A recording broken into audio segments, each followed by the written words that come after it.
Bonjour. Alors, je reprends la présentation de mon livre Révolution et sorcellerie, une ethnologue au Burkina Faso. Nous sommes au deuxième épisode. Donc, c'est l'an 2 de la Révolution. Et je vous encourage à lire mes articles académiques sur la Révolution, sur le Burkina Faso, sur ResearchGate. C'est un site académique à destination d'académiques et d'universitaires, et vous tapez sur ResearchGate Armel Faure. Vous avez des articles en français et en anglais. Et il y a donc ces deux livres sur le Bissakou, qui sont Révolution et sorcellerie, une ethnologue au Burkina Faso, que je présente là. Et vous avez Le pays Bissa avant le barrage de Bagré, qui est le livre académique. La Révolution et sorcellerie, c'est le livre accessible au grand public sur la Révolution vue depuis les campagnes. C'est la Révolution du Burkina Faso, donc Thomas Sankara et les autres, mais vue depuis le Bissakou, le pays Bissa. Après, vous avez toutes les déclinaisons académiques, universitaires, qui sont très utiles pour ceux qui veulent approfondir ces questions-là. Alors pour ce deuxième épisode de la présentation, ce qui correspond au chapitre... Le premier épisode, c'était Rencontres nocturnes et mes premiers pas au village, donc c'était le CSP 1982, CSP1, CSP2, Amorce de la Révolution. Et là, on arrive au chapitre La Révolution au quotidien. Nous sommes au milieu de 1984. Donc le 4 août 1984, c'est le premier anniversaire de la Révolution. Le pays est rebaptisé Burkina Faso. Et en même temps, il y a une terrible sécheresse. Et c'est à la fin donc de cette saison des pluies que je reviens enfin au Burkina Faso, en septembre 1984.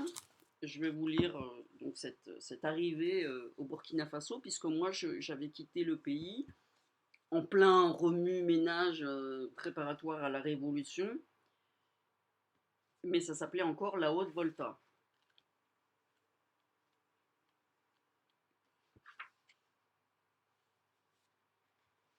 Fin 1984, fête automne, je m'envole pour le Burkina Faso, ce nouveau pays révolutionnaire que je ne connais que par la presse et par des récits et par les échanges avec mes collègues, et que j'ai hâte de découvrir.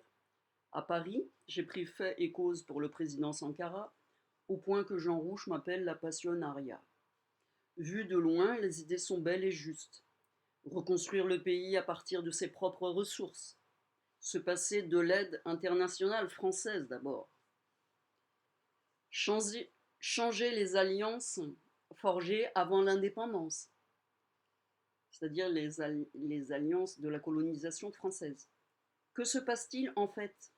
Je trépigne d'impatience de le voir. Une fois la douane burkinabé franchie, une surprise m'attend. Hortense est à l'aéroport. Elle a fait le trajet depuis Garango pour venir m'accueillir. De grands panneaux frappent l'œil en face de l'aéroport. Le Burkina Faso n'est pas à vendre. À bas l'impérialisme. Honte à l'impérialisme. Partout, des gens portent des uniformes et des armes. La couleur kaki domine. Nous prenons un taxi de brousse le lendemain. De nombreux barrages ralentissent la marche du véhicule. À chaque arrêt, il faut montrer son passeport ou sa carte d'identité. Beaucoup de cartes ne sont pas en règle, car les paysans n'ont pas pu changer leur papier d'identité voltaïque pour obtenir des cartes burkinabées. La taxe est trop chère. Les jeunes en tenue militaire feuillettent mon passeport à l'envers. Ce sont des CDR, les comités de défense de la Révolution, m'explique Hortense. Ils sont vêtus de treillis kaki et portent en bandoulière des pistolets mitrailleurs chinois dits PMC et des kalachnikovs. Je me demande si ces armes sont chargées. Alors que nous roulons sur la piste, un autre taxi nous dépasse et il fait une queue de poisson à notre véhicule. Le chauffeur descend en criant la nouvelle devise révolutionnaire: la patrie ou la mort, nous vaincrons. Des rires accueillent cette remarque et les chauffeurs se tapent dans les mains. Le goût de la plaisanterie vit toujours et la dérision garde ses droits. Hortense m'apprend qu'elle ne peut plus m'accompagner à Ballaret parce qu'elle est bannie de la cour du chef. Elle est fâchée avec une partie de la famille à cause de ses positions révolutionnaires. Quand tu seras là-bas, ils vont te raconter beaucoup de choses qu'il ne faut pas croire. Je n'ose pas l'interroger sur les causes de cette dispute.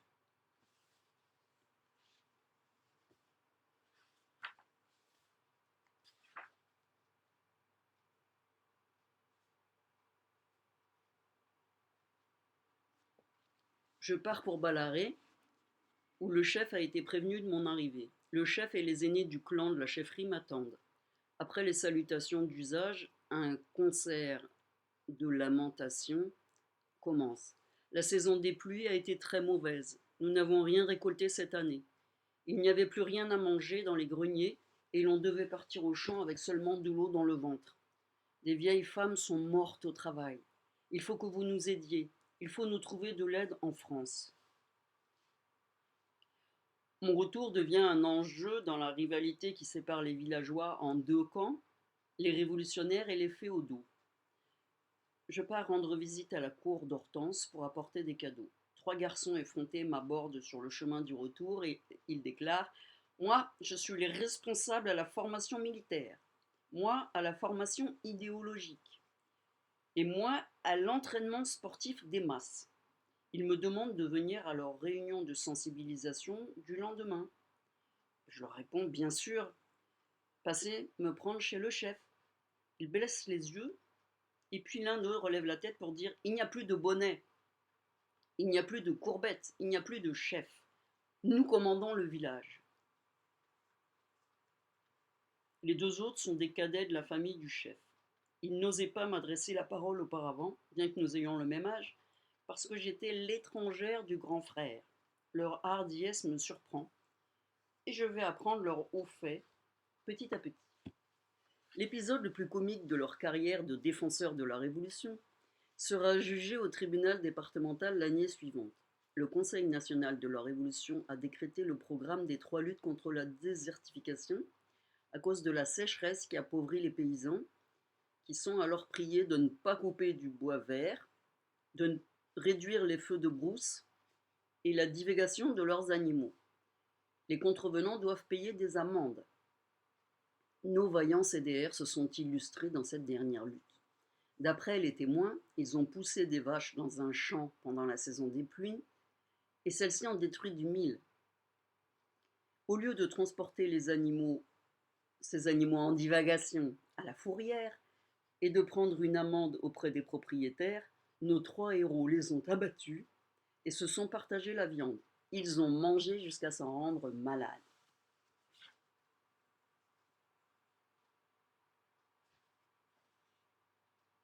Les oncles me disent leur point de vue sur la Révolution. Là, c'est le point de vue des féodaux, des contre-révolutionnaires. Hortense a pris la tête des femmes révolutionnaires dès août 1983. Elle était la déléguée départementale et partait au meeting à Ouagadougou. On ne sait pas si elle était la maîtresse de son cas, ajoute le chef. Et dans sa rage, le chef lance une phrase prémonitoire. Elle ne sait pas que le petit, c'est comme ça qu'il désigne Sankara, sera parti alors que nous serons encore là. Sa colère contre Hortense reprend. Quand elle venait ici, elle nous insultait en nous traitant de féodaux et d'arriérés. Elle a même insulté la mémoire de mon père. Les oncles continuent. Il y a quelques mois, le haut-commissaire de Tankodogo est venu avec le préfet de Garango et 2 militaires. Ils ont rassemblé les gens du village au marché et nous ont demandé pourquoi nous venions aussi.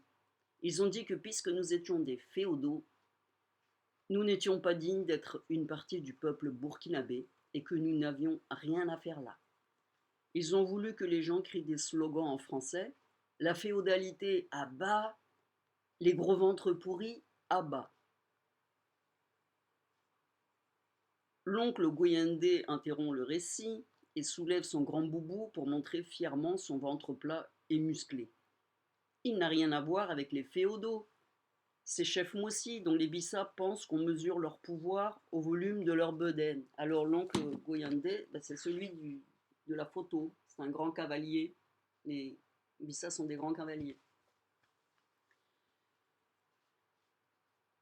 Alors quand ils sont venus crier les slogans en français, aucun d'eux ne parlait le Bissa. Et du coup, leurs slogans sont tombés à plat.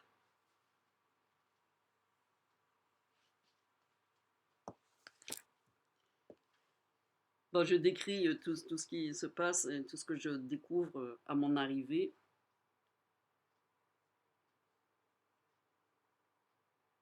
Et je démarre les enquêtes dans tout le pays Bissa. C'est-à-dire que je sillonne en mobilette les deux rives de la Volta. Au nord, les villages de Comtoiga, Nyaogo, Beredo et bien sûr Garango, tous les petits villages qui sont entre ces bourgs, ces petits bourgs. À l'époque, c'est des petits bourgs, aujourd'hui, ce sont des grandes communes.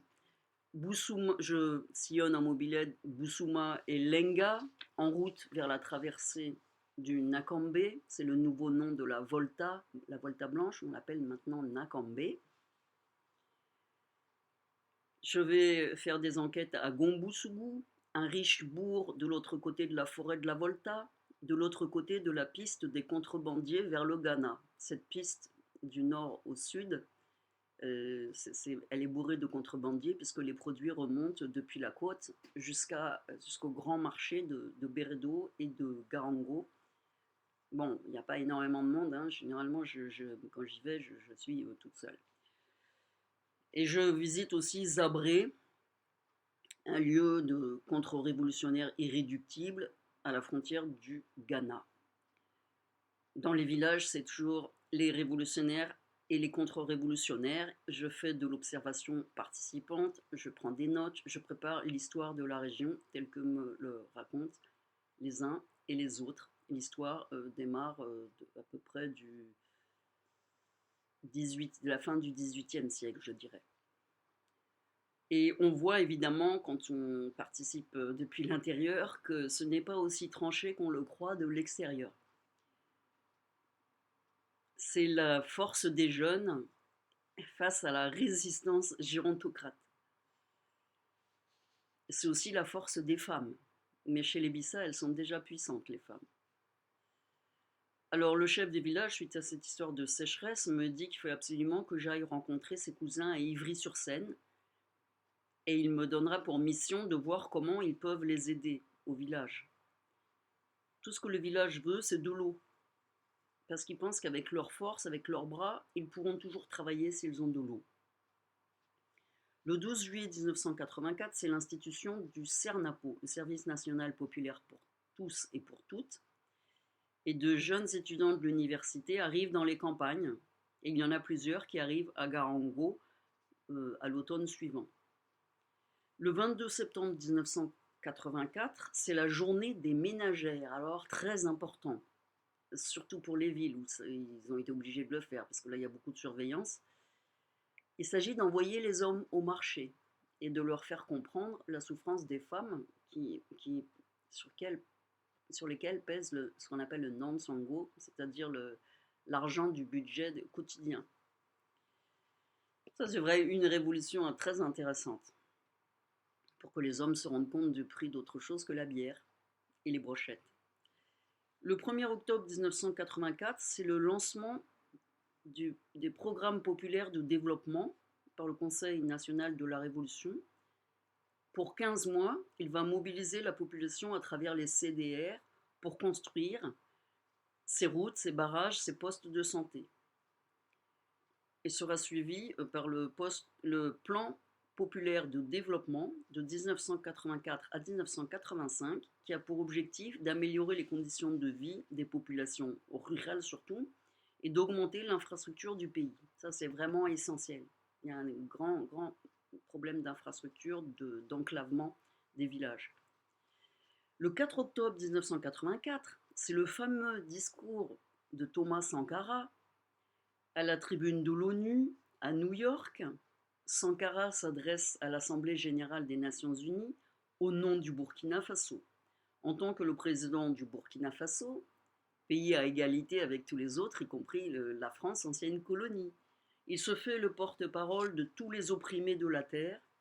Et le lendemain, le 5 octobre, il est à Harlem, où il déclare devant une assemblée passionnée de African Americans: ma Maison Blanche est dans le Harlem noir. Le 21 octobre 1984, c'est le lancement de la régie d'autobus X9 avec les bus Tata indiens. Là, ça a été une coopération très très très utile, sud-sud. C'est une vraie révolution dans les transports, un puissant allègement pour les bourses des paysans. Je l'utilise, moi. On met la mobilette en haut avec tous les paquets, les chèvres, etc. et on part.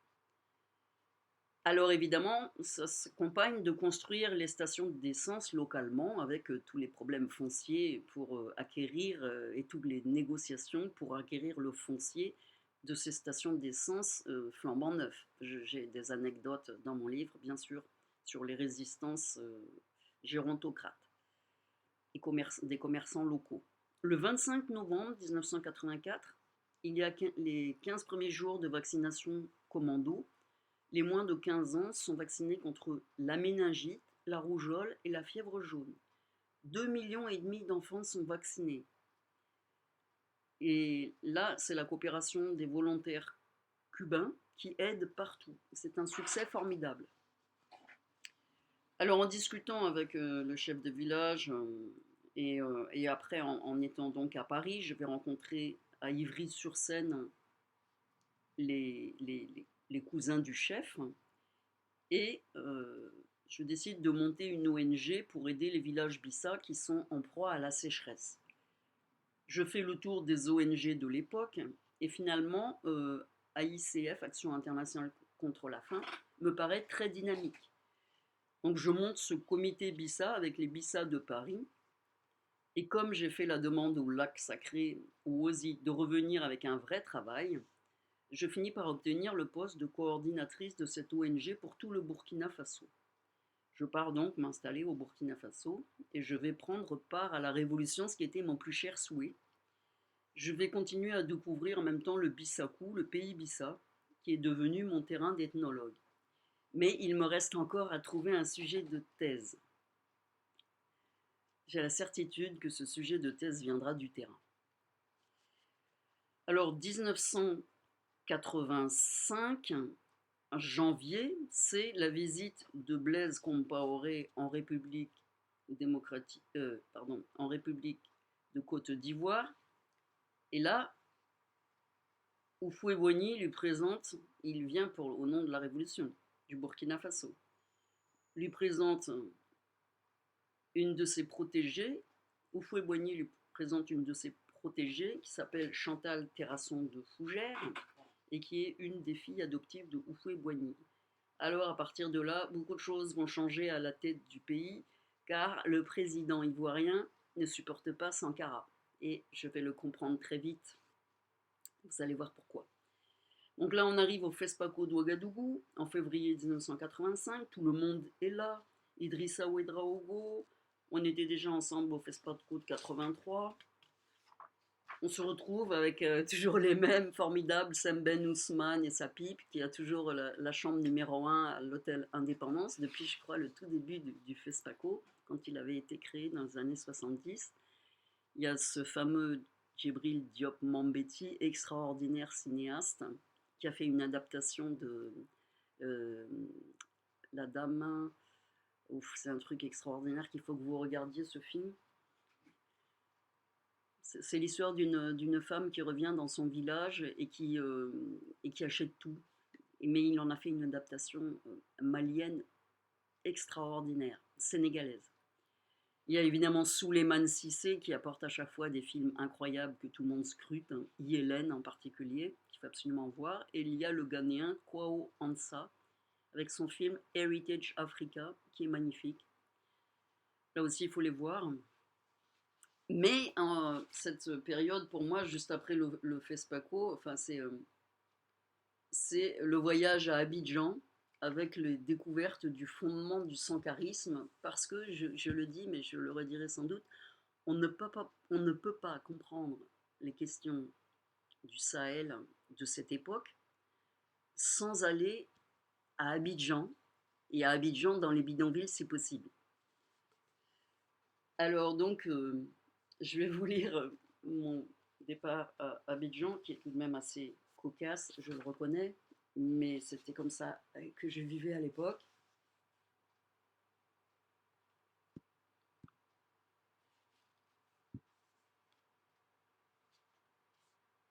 Hortense m'emmène rendre visite à son cousin Maya Maya, enfin guéri. Il parle en bissa avec entrain, avant qu'Hortense ne reprenne la conversation en français. Maya Maya a fait un rêve. Nous étions tous les trois en route pour le lac. Lorsque nous y sommes arrivés, nous avons trouvé un grand grillage entouré de fils barbelés. Il y avait une porte, mais nous n'avions pas la clé. Bayango, le grand chasseur dont je vais beaucoup parler par la suite, le devin, le thérapeute, Bayango est arrivé, il a mis la clé dans la serrure et le grillage a disparu. L'accès au lac était libre. La suite est plus surprenante. Nous irons en Côte d'Ivoire tous les trois. Dans le rêve, nous disions à Bayango que nous voulions voyager ensemble pour Abidjan parce que Maya Maya m'avait promis ce voyage parce que je l'avais aidé à le soigner. En entendant cette déclaration, Bayango s'est mis à rire dans le rêve, à rire, et il riait tellement qu'il est tombé en arrière. Cette annonce m'amuse et je ne refuserai pas un voyage qui promet d'être instructif et aventureux. Le soir même, nous demandons au chef ce qu'il pense de cette idée et il ne s'y oppose pas. Mais il me conseille d'aller voir un de ses amis de sa part à Abidjan, parce qu'il se doute de ce que je vais trouver, moi je ne sais pas, évidemment. Le matin du départ donne le ton de ce que sera ce voyage. 5 policiers sillonnent le village et le commissaire de police de Peredo vient chez le chef. Il cherche Maya Maya pour l'incarcérer parce qu'il est mêlé à une histoire de vol de bœufs. Bien que je sois un peu au courant des qualités du magicien en matière d'escamotage, voler un troupeau de bœufs me paraît plus difficile que de subtiliser des appareils de radio, ce que je connaissais de ces activités illicites. Le commissaire explique. Maya Maya est un malfaiteur. Nous l'avons déjà arrêté parce qu'il fabriquait de la fausse monnaie. Devant mes interrogations incrédules, le commissaire continue son réquisitoire. Il utilise de la chimie noire. Il détourne les bœufs et il est en cheville avec un receleur du marché de Puitenga. Puitenga, c'est le plus grand marché de l'époque. C'est là où se croisent tous les produits qui viennent de Côte d'Ivoire, du Togo, du Ghana, du Niger, du Mali, de partout. C'est vraiment un très très grand marché de contrebande, de trafic, vous pouvez tout y trouver. En fait, c'est souvent là-bas que j'allais chercher même mes pagnes. Je lui demande ce que signifie le terme de chimie noire. Le policier explique. Il utilise des presses et des produits chimiques pour faire de la fausse monnaie avec ses comparses et il utilise des herbes et il fait des incantations pour détourner l'attention des gardiens de bœufs. Ils sont toute une bande, mais il est l'un des meneurs. Tout cela semble logique et proche des activités que je lui connais. Divination et illusionnisme de théâtre villageois, enfin théâtre de rue si vous voulez, prestidigitation et manipulation des perceptions humaines ressemblent à ce dont le commissaire se plaint et ce que je connais de Maya Maya. Me gardant de dire que je pars le jour même avec cet individu répréhensible, je suggère aux représentants de la loi que la proximité de la frontière du Ghana vers le sud a dû guider les choix de Maya Maya. Tout le monde ici est complice et personne ne dénoncera Maya Maya à Balaré. Le commissaire ne croit pas si bien dire. Ici, Maya Maya est chez lui. Quelques heures plus tard, Hortense et moi retrouvons notre gangster à la gare routière de Ouagadougou. Il traîne un grand sac à malice de magicien. Maya Maya est revêtu d'un boubou mandingue en bogolan, ses tissus traditionnels couverts de signes géométriques. Il a déjà fait connaissance avec les voyous de la gare, et nous ne voyagerons pas isolés. Ce voyage est en effet une aventure pittoresque, mais c'est très loin d'être une partie de plaisir. Il règne à bord du car un silence inquiet, rompu un instant par un paissonneur et malencontreux. Maya Maya ne manque pas cette occasion de rappeler son existence joviale et il déclare en bissa: ces moussis qui ne savent pas contrôler leurs intestins. Peu avant le lever du soleil, un douanier entre dans notre refuge. En fait, on a mis 48 heures pour arriver à Abidjan, ça a été rocambolesque, mais je vous passe les détails. Donc notre refuge, c'est le car, hein, parce que il y a beaucoup de voleurs qui rôdent autour pour essayer de détrousser ceux qui viennent. Ils ne sont pas comptés, la police ne sait pas qui est là. Il peut leur arriver n'importe quoi, et surtout des désagréments. Le douanier réclame les cartes d'identité et il en garde un certain nombre avec lui. Quand il arrive jusqu'à moi, qui suis assise au fond du car, il m'examine, incrédule, et me demande ce que je fais là. Je ne me démonte pas, et je lui déclare que je suis une journaliste française et que j'ai rendez-vous à l'hôtel Ivoire à 13 heures pour faire le compte-rendu de ce que j'ai vu pendant tout ce long voyage depuis Ouagadougou. Le fonctionnaire supposé ne pose pas d'autres questions. Il remet les cartes d'identité à leur propriétaire, renonçant à leur réclamer la somme arbitraire qu'il se préparait à prélever pour démarrer sa journée. Sa journée de fonctionnaire corrompu. Encore, est-ce qu'il est un fonctionnaire? C'est pas parce qu'il a un uniforme. Alors, je suis complètement fascinée par la beauté de la ville, hein, bien entendu. Et je suis Maya Maya parce que, en fait, Hortense ne connaît pas du tout, elle n'y est jamais allée.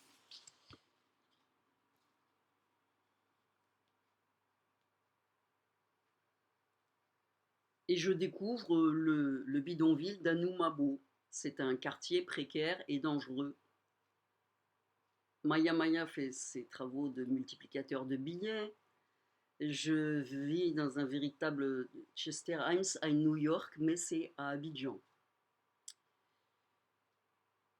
De cette visite à Abidjan avec les Burkinabés qui vivent dans les quartiers précaires, les bidonvilles, je comprends mieux le sankarisme, je comprends mieux sa raison d'être. Et encore une fois, je dis que si vous voulez comprendre le Sahel, il faut aller sur les côtes, sur les pays côtiers, pour voir les disparités incroyables qu'il y a là-bas.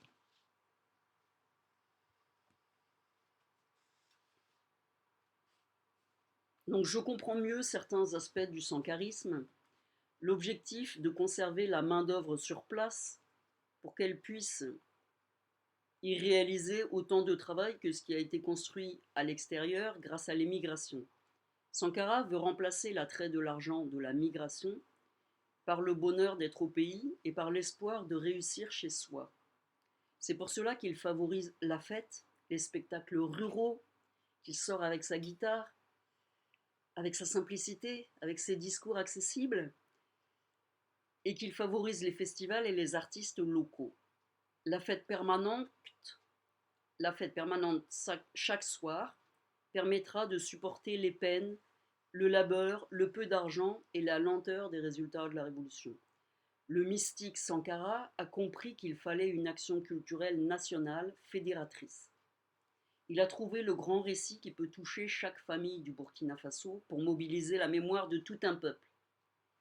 Il va effacer la honte du joug colonialiste, la honte de la collaboration par les chefs de village, la honte d'être une main-d'œuvre de base, forcée d'aller construire un autre pays que le sien.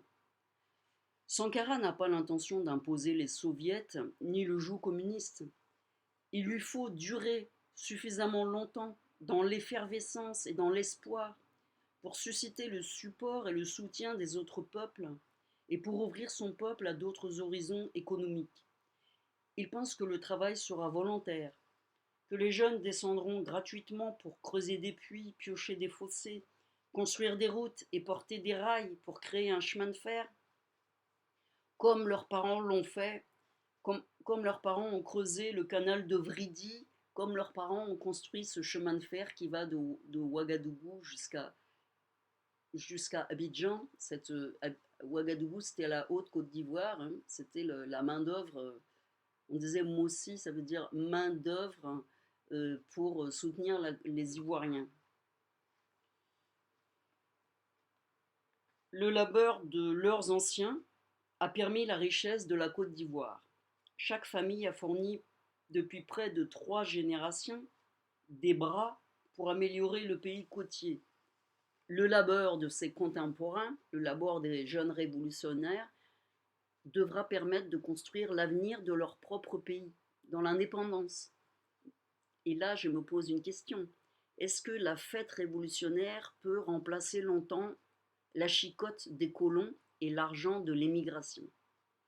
C'est une grosse question, hein. La question économique de la révolution, elle revient d'une façon récurrente, hein. Je vous signale encore une fois ce colloque à l'université de Ouagadougou sur l'économie de la révolution qui a eu lieu le 26-27 juillet cette année de 2022. Je suppose qu'il va y avoir des journées, des actes que l'on pourra lire pour comprendre. C'est vraiment le fond de la question, parce que vous pouvez mobiliser les gens pendant un temps donné, mais il faut absolument investir, investir, investir pour voir des résultats.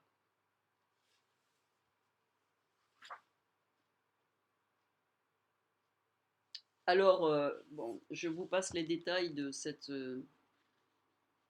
la vie dans le bidonville d'Anoumambo avec les villageois, et avec des histoires de dettes entre eux, enfin une tension permanente, une violence latente qui est très très pénible à vivre. Et je vais rencontrer l'ami du chef qui me fait découvrir la belle capitale, Abidjan la Coquette, sa vie de jour et sa vie de nuit. Trècheville, où il s'agit de danser toutes les nuits, au whisky à gogo, à la cabane de bambou. Il y a des expatriés, des coopérants français. C'est la belle ville, c'est la belle ville la nuit. Et d'ailleurs, plus tard, lorsque je travaillerai avec les Nations Unies et la Banque mondiale, je découvrirai la vie des élites, la vie des hommes d'affaires, dans la cité administrative, dans les ministères. Étant logé moi-même à l'hôtel du Golfe, ce sera autre chose. Et je découvrirai aussi les week-ends à Signy, à Grand-Bassam, la belle ville, la richesse. Il faut comprendre les contrastes incroyables qu'il y a dans ces pays-là. Bien entendu, nous aussi, nous avons des contrastes puissants, en France, je parle. Mais si vous ne comprenez pas comment ça se passe sur les pays côtiers, surtout comment vivent les très riches, les élites, vous ne pouvez pas comprendre ce qui se passe au Sahel. Je parle de 1982 à 1987, la période de mon livre. Si je parlais d'autre chose, d'une histoire plus contemporaine, je parlerai autrement. Mais pour l'instant, c'est la révolution qui m'occupe. Et donc, je pars à Paris. Et à Paris, je vais voir mon directeur de thèse. Et sur le mur du Collège de France, qu'est-ce que je vois? Un grand graffiti. Nous sommes tous des Palestiniens burkinabés. Thomas Sankara est monté jusque-là, si on peut dire. Donc à Paris, je vais voir mon directeur de thèse au Collège de France. Il m'invite à déjeuner dans un restaurant de la rue Saint-Jacques. Il m'écoute. Il est peut-être soulagé que j'ai enfin trouvé un sujet d'étude de terrain. Je traiterai des relations matérielles et immatérielles entre les Bissa et leur territoire. La bibliographie anthropologique est bien fournie et mon objet de recherche recoupe ses préoccupations du moment sur le monde des génies et sur les gens de la Terre. Là, il faut dire... en fait, moi, je traiterai des relations matérielles, c'est-à-dire du foncier. Je vois que tout est lié au foncier dans cette révolution et qu'il y a énormément de tensions sur le foncier, qu'il y a des guerres entre des villages, j'ai expliqué, avec évidemment des soutiens en train au lieu. Je parlais de Niaogo et Béguédo. Là encore, je vous encourage à lire les articles que j'ai publiés dans des revues académiques sur ResearchGate. Là, vous allez lire Niaogo et Béguédo. J'ai publié, je crois, dans Politique africaine ou dans un autre, dans une revue de l'Orstom, je pense, de l'IRD. Et je traiterai aussi de tout ce monde invisible, bien sûr, que je vais découvrir petit à petit en allant sur le bord du lac pour comprendre comment est-ce que les gens ont des droits sur des droits fonciers et qui sont des droits en fait superposés très complexes. Mais là, ça sera ce livre-là qui décrit tout cela, qui s'appelle Le pays Bissa avant le barrage de Bagré et qui reprend absolument toute ma thèse. Je vais vous lire juste ce qui est écrit derrière. Non, vous voyez, effectivement, j'étais une jeune fille. Là, on se découvre 35 ou un peu plus d'années après. Euh, donc, ce livre était le résultat de 10 années de recherche, d'études et de consultations dans la région Bissa. Et à l'époque de l'écriture du livre, j'étais consultante auprès des organismes internationaux, notamment la Banque mondiale. Donc, euh, la présentation du livre, la région du barrage de Bagré va devenir le pôle économique le plus stimulant du Burkina Faso dès l'an 2000, grâce à son activité hydro-agricole et à l'axe commercial vers le Ghana et le Togo.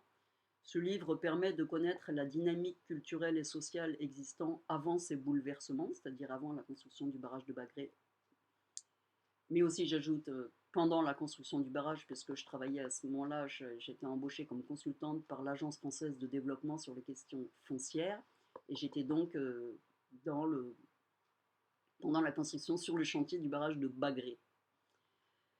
Ce livre permet de connaître le monde des génies et son cortège fantastique subvertissent les analyses pragmatiques et la période révolutionnaire. L'anthropologie de l'espace rural joue avec le réel et l'imaginaire, le visible et l'invisible, pour dévoiler la richesse d'une culture florissante dans ces villages africains en apparence bien tranquilles.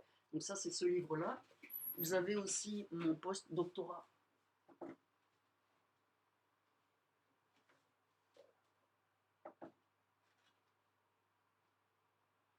Mon post-doctorat en sciences cognitives avec la fondation Ficène qui porte sur ce lac sacré, où j'essayais de comprendre pourquoi est-ce que les ingénieurs qui ont été envoyés pour faire des relevés dans ce lac sacré, pourquoi ces ingénieurs ont découvert des géniteurs de belle taille de poissons qui avaient disparu dans tout le Burkina Faso.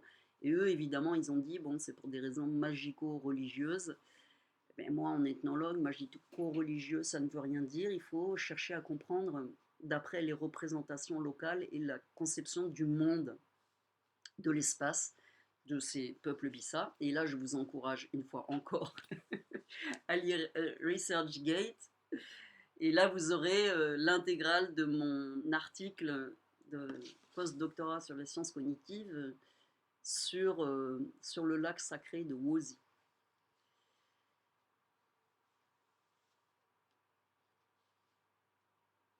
Donc j'utiliserai aussi, enfin, en fait, pour ce post-doctorat, je vais beaucoup utiliser les travaux de Maurice Godelier, qui est un ethnologue formidable depuis les années 70. Et il est toujours vivant et il continue à écrire. Il écrit des livres d'anthropologie extraordinaires, extrêmement variés en tant en tant que sujet. Et j'ai utilisé ses travaux parce qu'à l'époque, on ne disait pas l'idéal et le matériel. Lui, il appelait ça l'idéal et le matériel. Et ensuite, c'est devenu le matériel et l'immatériel en anthropologie. Donc, j'utilise les travaux de Maurice Godelier. Il a beaucoup, beaucoup apprécié mon article de la Fondation Ficelle. Alors donc, cette thèse, avec ce directeur de thèse Michel Izard, portera sur les relations matérielles et immatérielles entre les Bissa et l'espace, autrement dit entre les terroirs et la forêt, le foncier et l'invisible, l'espace domestique et l'espace sauvage. Michel Izard apprendra beaucoup sur les gens de la Terre, qui est un pan entier qui avait été dévolu à François Héritier du temps de leur recherche sur le terrain, en haute volta. En particulier, mes investigations sur le monde sauvage dans la forêt avec le chasseur Bayongo me feront découvrir le concept de kirgue, qui n'existe pas dans la langue morée, des Mossi, c'est-à-dire le double sauvage humain qui est libéré avec le placenta de l'enfant à sa naissance. L'humain appartient au monde sauvage. au même titre que tous les autres éléments de la nature, le végétal, l'animal, la pierre et l'humain, tout ça, c'est lié, ils font tous partie, grâce au placenta, au monde sauvage. Il n'y a donc pas de coupure, comme chez nous, entre l'humain et tout le reste des non-humains. Nous démarrons avec mon directeur de thèse un long échange épistolaire, dont j'ai gardé les lettres d'ailleurs, et qui accompagnera l'avancée de mes recherches ethnologiques. Je le remercie beaucoup parce que ça a été un peu difficile de faire une thèse avec lui, mais c'était quelqu'un de passionné et cette passion m'a beaucoup porté, m'a beaucoup aidé. Paix à son âme puisqu'il est décédé, Michel Visart. Et j'étais aussi évidemment à Paris pour chercher des fonds pour l'ONG. Il y a toute une équipe qui est en permanence sur le pont avec cette ONG et les comités du Burkina Faso, donc c'est des comités dans toute la France, ce sont des Français, drainent l'argent privé depuis les provinces françaises, autant qu'à Paris où là ça se passe avec des fonds nationaux et internationaux. Rappelez-vous que nous sommes sous François Mitterrand en France. À l'automne 1985, donc je retourne au Burkina Faso, je prends la coordination des activités de cette ONG dans tout le pays et je cherche à monter des dossiers au boulgou parce qu'il n'y en a pas. Le précédent coordinateur de l'ONG avait surtout placé les fonds de l'ONG sur le plateau Mossi qui a beaucoup de besoins et aussi un peu dans l'ouest. En décembre 1985, c'est la visite de Kadhafi, le président libyen, au Burkina Faso, alors que se tient le 12e sommet de la France-Afrique à Paris, le 11 décembre 1985. Suite à cette visite, des avions sont arrivés, des camions militaires circulent dans la ville, dans le pays. Ce sont des armes. Il faut vous dire qu'il y a eu une réforme administrative au Burkina Faso et les préfets et les hauts commissaires sont présents dans 33 provinces du pays dans le cadre de la déconcentration des services de l'État. Au village, je parle de Garango, là, le préfet est un aviateur révolutionnaire qui a été envoyé sur ces marches dangereuses à cause de la proximité de la frontière togolaise, 50C. Le Togo des Yadema est contre l'expérience du Burkina Faso, comme l'est la Côte d'Ivoire de Houphouët-Boigny, et comme l'est aussi, à l'époque, le Mali de Moussa Traoré. Vous avez donc trois personnalités très puissantes qui entourent le Burkina Faso et qui veulent faire cesser la révolution.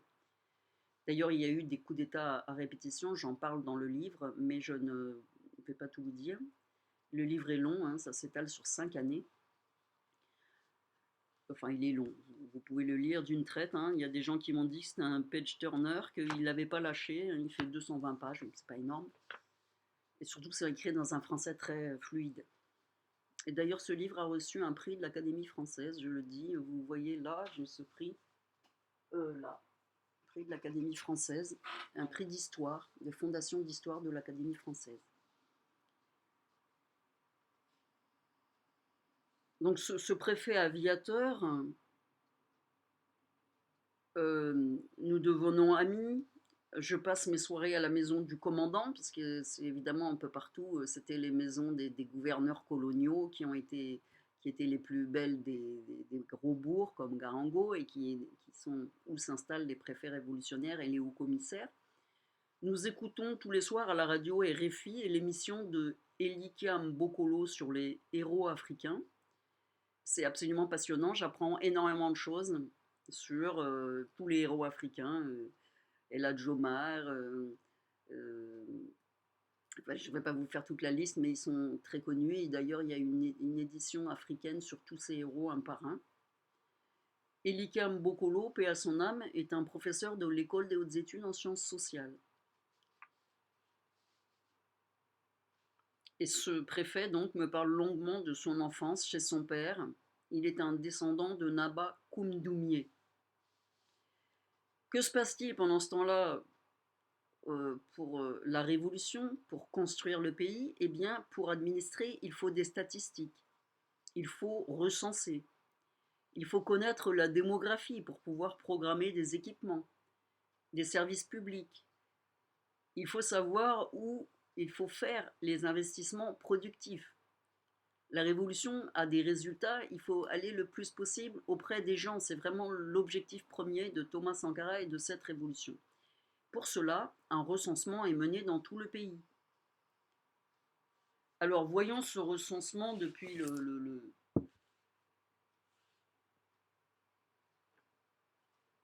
depuis le Bissakou.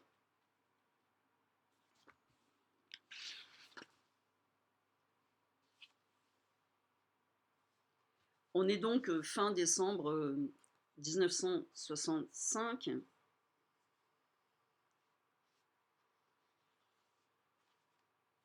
« 1985, et c'est la grande surprise,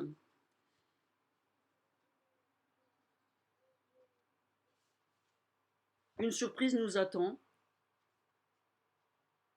La radio annonce que la guerre est déclarée entre le Mali et le Burkina Faso, autour de la bande d'Agaché. On appelle cette guerre la guerre de Noël. À mon arrivée à Ouagadougou, on avait parlé des graves tensions à la frontière malienne à cause de ce recensement de la population lancé par le CNR. Et l'arrivée du président Kadhafi le 9 décembre n'avait fait que renforcer les craintes des Ouagalais. Il y avait des armes qui circulaient de plus en plus. Kadhafi est venu le jour du sommet France-Afrique, comme je l'ai dit. Mais surtout, il faut dire que les hommes intègres, en lutte contre la corruption, se préparent à l'ouverture d'un procès pour juger les responsables des détournements de fonds de la CEDEAO. C'est une organisation économique intergouvernementale d'Afrique de l'Ouest. La perspective de la divulgation à la radio de cette corruption, où seront indexées les élites de plusieurs pays, et leur abus de l'argent public exaspère les dirigeants et leurs compères en Côte d'Ivoire, au Mali et au Togo. C'est la guerre donc. Le couvre-feu est instauré et les habitants sont appelés à se mobiliser. Le communiqué déclare que les combats font rage dans l'ouest du Faso, à Faramana et à Sikasso, et que les avions maliens auraient jeté des bombes sur Waïgouya et sur Djibo au nord. Notre première réaction est l'incrédulité. Quel intérêt peut avoir le Burkina Faso à se lancer dans une guerre qui coûtera forcément cher, alors que le but avoué de la révolution est de construire le pays en économisant ses maigres ressources? Et il faut bien nous rendre à l'évidence, cette nouvelle n'est pas une plaisanterie. Le pays et sa révolution dérangent, ce procès dérange. Son expérience de développement autocentré et les changements d'alliances extérieures ont provoqué cette attaque, tout autant que le procès annoncé. Le monde des affaires ne tient pas à perdre ses terrains d'exercice directs. Il ne tient pas à perdre, ce monde des affaires, les intérêts potentiels dans les marchés à grande expansion démographique. Donc le recensement de la population a servi de déclencheur ou de prétexte. Il y avait un précédent conflit entre les deux pays qui datait en 1974, exactement au même endroit, dans un morceau de désert où la frontière a été mal tracée par l'administration territoriale. Il paraît aussi qu'il y a du pétrole là-bas, ça peut être une cause. Bien entendu, pour tout le Sahel, il y a des richesses qui sont en jeu. Là, je salue d'ailleurs, au passage, les magistrats du Burkina Faso, qui se révèlent toujours être des magistrats pour la démocratie, pour l'état de droit. Ils l'ont montré cet hiver, entre octobre 2021 et avril 2022, puisqu'ils ont réussi, contre vents et marées, à mener 34 ans après le procès des assassins du président Thomas Sankara et de ses compagnons. Franchement, là, je salue une prouesse démocratique de ces magistrats qui, à l'époque, n'étaient pas évidemment pour la révolution, puisque c'était des constitutionnalistes, et qui, aujourd'hui, sont toujours des constitutionnalistes pour l'état de droit. Ils ont réussi jusqu'au bout, et vraiment, on ne peut que saluer leur courage et leur persévérance. je reviens à la révolution du Burkina Faso. Donc nous sommes en 1985 et la guerre est déclenchée, cette guerre du Mali. Alors, vu du village, c'est extraordinaire parce que les anciens combattants vont chercher tous leurs fusils, leurs armes.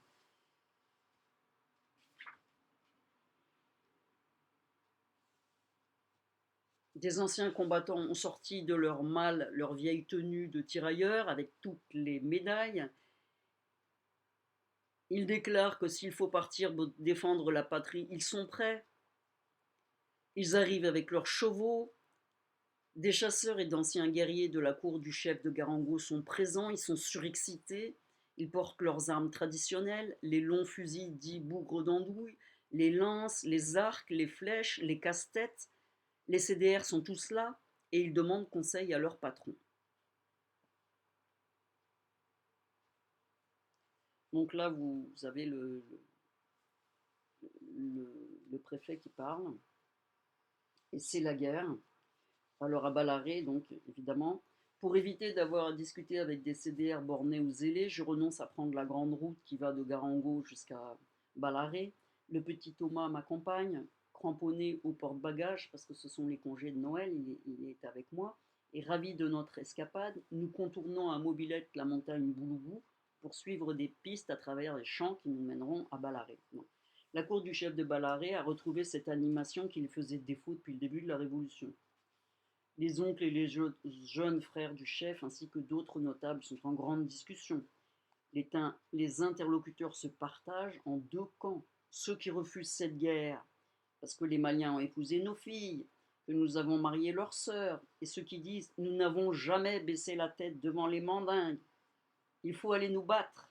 La radio est allumée et on entend la voix d'un fameux journaliste, Sankara Inoussa. Il insulte copieusement les officiers maliens en les traitant de héros en costume de basin qui ne connaissent de l'entraînement militaire que leur divan devant les cassettes vidéo de Rambo.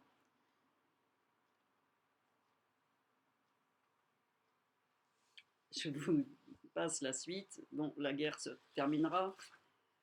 Elle partira en justice quelques années après à La Hague.